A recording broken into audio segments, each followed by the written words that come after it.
Today's going to be pretty interesting, right? I mean, obviously, one thing, definitely not going to be playing Cyberpunk. The thing that everybody knew was going to happen, that Zohan Mandami guy actually ended up winning in New York. This is a surprise to, in my opinion, nobody. But, you know, some people like to get confused about this. But yes, he did win, as a surprise to no one. Well, here's the reason why. I think it's not immigration, it's not Israel. It's people can't fucking afford food and houses. Like, this is always what happens, is that if people's material conditions don't change, they vote for the other party. That's what happens. Every time. That's how you have flops back and forth. You have a Republican, then a Democrat, then a Republican, then a Democrat. It's because you elect a Democrat, they're going to change everything, nothing changes. Then you elect a Republican, they're going to change everything, they change their mind. Then you elect a Democrat again, and they're going to change everything, and no change happens again. And then that's it. And so this just goes on infinitely. It goes on infinitely. And so, yes, 3 Democrat strongholds. Well, either way, it's not a good thing to lose an election, right? It's not. It's bad. And so two-party system is a joke? Yeah, exactly, right? That just means people voting are retarded. I told you you've got to get rid of democracy. This is a huge we tried it. All right? We've tried. Okay, all right. Now, can we just agree that it doesn't work? I mean, overall, I think this loss is absolutely deserved by Republicans.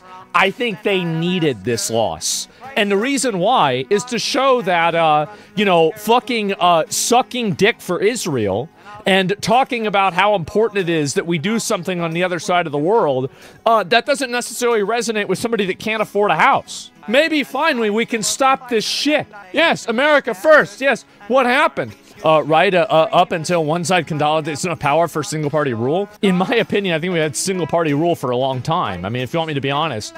Like, I mean, you have these people, listen, like these guys that are getting donations, that are doing these donations, they're donating to both parties. I mean, like, how much more mask off do you need it to be?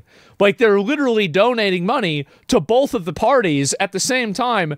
And, like, yeah, they might be giving more to one party than the other. But at the end of the day, they're still playing both sides. Like, anybody that thought that, like, oh, well, this is some kind of, like, oh, well, there's two sides to this and everybody's got to let... No. Absolutely fucking not. I think that they're 100% just doing this for the purpose of, very simply...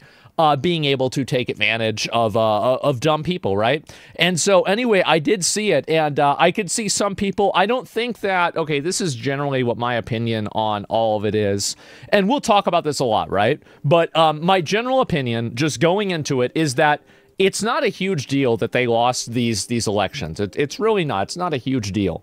But at the same time, it does matter, and it is an indication of what's to come. And I think that's the problem. It's not what's happened, it's what this says it means is going to happen, right? Does that make sense, right? Do you see they're giving people food stamps, but only half of what they get paid? It's usually delayed. Well, and that's another big thing, right? Is, you know what they should have done? They should have immediately paid everybody food stamps. Instantaneously, they should have given everybody food stamps. Like, the idea that, like, oh yeah, let's punish all of the poor people because we can't figure out the budget. This is retarded. Like, again, and there are a lot of people, there's 41 million people on food stamps. Like, if you take all of those people off, what, to punish them for what Democrat, you guys can't figure something out? That's socialism? Okay, well, we've had socialism for 40 years, so what's the difference? So that's what I would say, right? And citizen of Texas, what do you think about California's redistricting measure to match the moves made by Texas legislature? I think that if it was me and I was in charge, I would redistrict to make sure that I won every single time, and I would do everything that I could to disenfranchise the people that I disagreed with, because I think that those people are awful, and they're going to ruin the country and get people killed. So, like, really, that's what I would do. Like, I would instantly do that. Like, I don't know, this whole thing of like, oh, well, we're better than that. I'm not at all. I would instantly do that. I respect Gavin. I do. You went in there, you want to push this shit? Good job. Because, again, these other limp dick pussy bitch, like, and the thing is, like, maybe, this is, I think, a big problem that Americans have. Americans have a big problem when every single president gets in office and nothing happens. That's the thing that I'm fucking mad about. That's it. And you thought, okay, well, maybe we can elect a black guy. I mean, well, I mean, shit, what could go on? I mean, like, oh, he gets a black guy, it's gonna, oh, everything's gonna go crazy. And it's like, not really. And so we had a couple of changes, but other than that, everything was fine. And so then it's like, okay, well, now we're gonna elect an orange guy. Holy shit, or a woman. All right, now things are gonna change for sure. And then, you know, like, it was so crazy and COVID was too much of a change. People were like, okay, all right. Old white guy. Yeah, okay, all right, yeah, bring him, yeah, just the same, yeah, same guy who had 50 years, yeah, bring him, okay, that didn't work, all right, bring back the orange guy, bring him back, we need to change this again, right? Yeah, bring back the tangerine. Like, anyway, my point is that when every election happens and then nothing changes after the election, I think that, you know, people get fucking tired of that. Do you know why I think Zohan Mandami won? I don't think he won because of immigration. I don't think he won because of Trump and ICE. I don't think he won because of him being or not being a Muslim. I think he won because he said, I'm going to make shit cheaper. I'm going to directly affect your everyday life.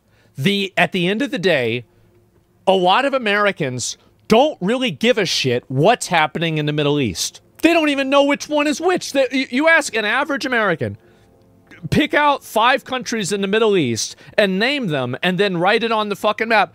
I think 95 out of 100 would get it wrong. They would not be able to do that, if not even higher than that. I think that's how bad it is. Cheaper groceries. Yes, cheaper groceries, because that's also, keep in mind, that is also what, what's his name ran on as well. That's what, sorry, I got distracted. That's what Trump ran on. Like, oh, look at the price of eggs, look at the price of this and that. So Trump ran on the economy, and then I feel like there hasn't really been a huge, like, how many of you guys feel like in the last year or so, or at least like ever since Trump took office, things have gotten cheaper or reasonable? Because I think the resounding opinion that people are going to have is that it didn't, right? Everybody's going to say no. Gas, well, yeah, gas I think did get a little bit cheaper, right? Eggs got cheaper, but eggs were cheaper. Eggs only were expensive because they had a huge, like, fucking, like a chicken plague, right? There was a huge avian flu thing that happened, and it killed all the chickens. It didn't have to do with Biden or Trump. I mean, like, there's sometimes things just happen. And it's also, like, I mean, you're not going to be thinking about, like, I mean, even, I think the Israel thing, the reason why the Israel thing is a problem is because people view Israel as a leech on America.